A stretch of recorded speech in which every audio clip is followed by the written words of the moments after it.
such a joy to be here with you.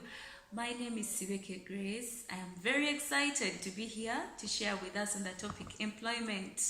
And we are putting more emphasis on being self-employed or vis-a-vis being employed. Sibeke Grace is my name. Married to David Sibeke. We have 4 children. Latest arrival is a 2-month-old girl. Very excited. She's such a joy in the house.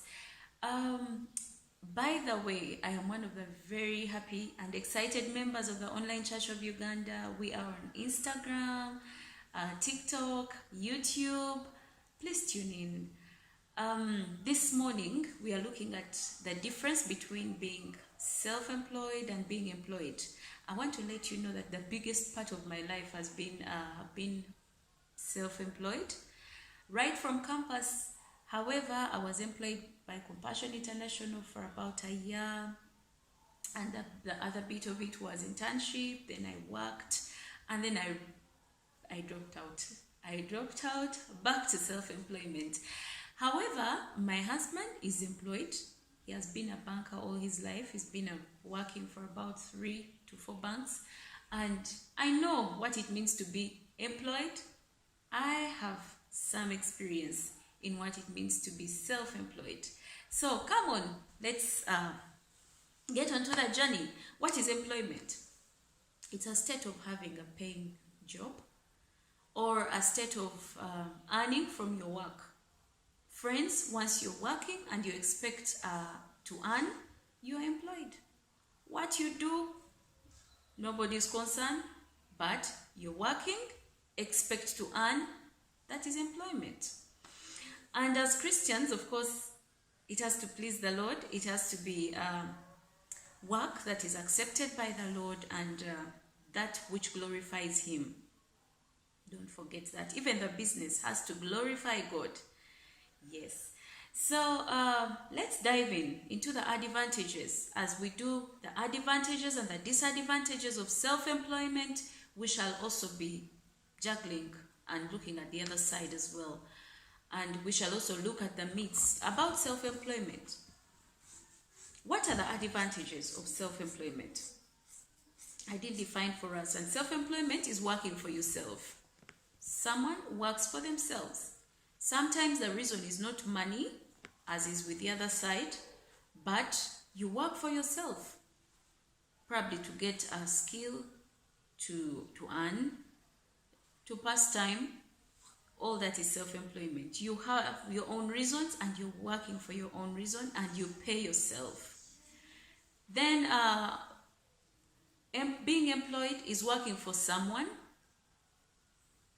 under their terms with an expectation of being paid by them. So you work for someone according to their terms and you expect them to pay you. It's normally under a defined period of time. It could be for years, it could be for a month, it could be a contract, it could be a day, but you're working for someone and you expect them to pay you. You're being employed by that person. So let's look at the advantages of self-employment. First of all, there is flexibility. Like all of us want to run from our jobs and start up something. You've heard of the common word today is side hustle. Want to do something, it's because it's flexible. You feel you can always do other things when you're self-employed. Yes, it's because you have the time in your hands. This job is in your hands. However, as children of God, I will still say, even with this time, please work as though you are working for the Lord. Don't waste it. But yes, self-employment, there is a lot of flexibility. And then it's rewarding. There are tangible and intangible benefits in self-employment. Much as you only work at getting a job and probably getting health insurance the other side, in self-employment, there is this joy that you get when you see your business grow because it is your thing. There is a joy that you get, and that's the intangible benefit. So not to say there is no intangible benefit in being employed, because for example, when you hit the the target that has been set up for you, maybe as a department or as a team or as a whole company, that joy is also there. But the joy of working for yourself is real. It's also very, very real. So it's rewarding, tangibly and intangibly. These are advantages. When it comes to bearing risks and shocks, you bear them alone. Because you're the owner of this business. We've heard of fires that put down buildings, and a business worth trillions or billions of shillings is put down. You bear all those shocks alone. And to tell you the truth, in Uganda today, most of our businesses are not insured. So just imagine. Things like lockdowns, you bear all these pains alone. And yet people who have been employed by someone, sometimes the businesses, the companies are insured. For example, most banks have this insurance cover, and many employees have not been, their salaries have not been reduced. And so it is that other person who bears the risk on your behalf. But with self-employment, the shocks and the risks come to you as a person. It is easy to lose. The number two is it's easy to lose everything in one go. We've heard of moments where people, probably you have a sick spouse or mother, and you're forced to get all that money and put it in the business. I mean in the hospital. And yet, when you're employed, you could ask for advance payments, but you will not be able to get all the capital of the other person and put it in the health. You'll have a limit. So with a business, it is very tempting, and you can actually lose it all. In case of a fire, you can easily lose it all. Not to say that a company you can't lose a company or an office in one day, but you see, it's very, very easy to lose it all when you're self-employed. However, there are myths about being self-employed. That you can get rich immediately you start a business. That's why many people drop their very well-paying jobs, run to business, to start up a business, and it's not as you dreamt or even prayed. Why? Because there are challenges. At the beginning, there are challenges on the way, there are challenges with customers, there are challenges with suppliers, there are challenges with, the list is endless. So it is not true that when you begin a business, you're going to get rich the next day. However, there are some people who have been very lucky to walk that kind of journey. But in most cases, and long-lasting businesses that grow within a long period of time, normally don't find it that easy. However, they end up getting well-paying if well managed. There's a myth that business is for those who didn't go to school. Friends, I went to school. And I have so many people that I know that do business, and they have masters, they have doctorates, they have many degrees, and yes, they are doing business and they're doing very well. So that's a myth. It's not only for those who didn't go to school. Actually, it's an advantage for you to go to school and do business.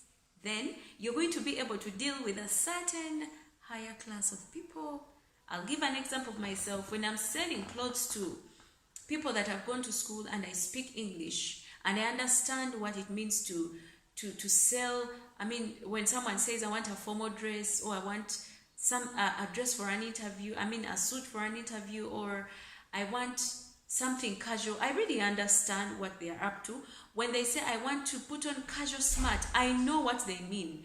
When they say, so basically, going to school opens up your brain to a certain other class of people that you'll end up dealing with. And normally, people that have gone to school, with due respect to friends who have not had a chance, people who have gone to school are easier to deal with with so many things, especially concerning business. So that is one of them. And then there's a myth that you need big capital. Friends, I started with 10,000 shillings at campus. I started with 10,000 shillings, and when I was starting, I didn't start with traveling to China. I started with 10,000 shillings. I went to Owino, bought clothes. I remember my first customer still has the top I sold to them. I bought it at 500, sold it to them at 2,000. She still has it. And so I started with 10,000. But then where I am, if it weren't for COVID, I was still traveling to get I travel to get my goods. I go to China. I do Thailand. So 10,000 vis-a-vis. So it's possible to start with little capital. And then there's another myth that when you work, when you're self-employed, you have all the time in the world to do everything you want. Friends, that is not true. As Christians, first of all, we are accountable to God for all that He has given us, including time. So when you cheat on your job and then you're crying to God the next day to bring customers in the time you had closed, I don't know how you're going to sort yourself. But I have put a discipline. I open my shop at 7. I close it. Now for lockdown, we close at 6. But when it wasn't, when the lockdown is lifted, we close at 9. And that is consistent. It is done every day. And friends, we have got customers. We have got customers who come back over the weekend simply because they checked out on a dress when they were hurrying to work. They looked at it and they felt they should get time over the weekend and come and pick it. Yeah, sometimes they've not found them, but then they end up buying other things. So discipline should be paramount, especially on time. You don't have all the time in the world, no.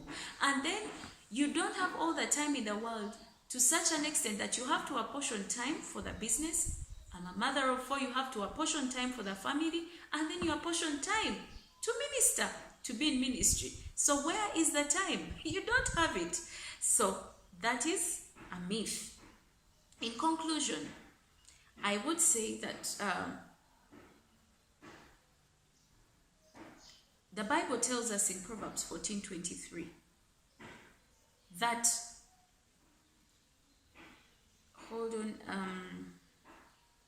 Proverbs 14:23, all hard work brings a profit, but mere talk leads only to poverty.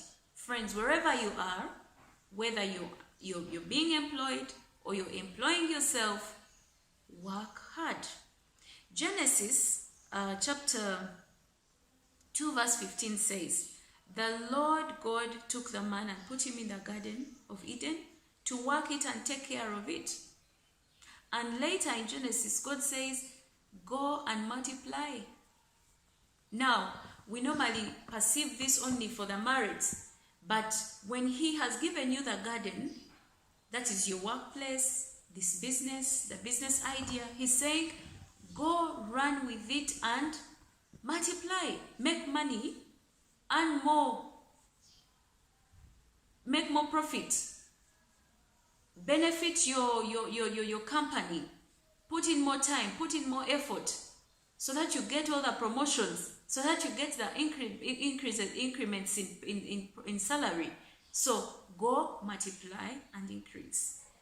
Friends, that's where I'll conclude that even with whatever God has given us, we should work as though we're working for God and not man. God bless you. Sibeke Grace is my name. I remind you to tune in on Instagram, YouTube, TikTok, Online Church of Uganda. God bless you. Bye.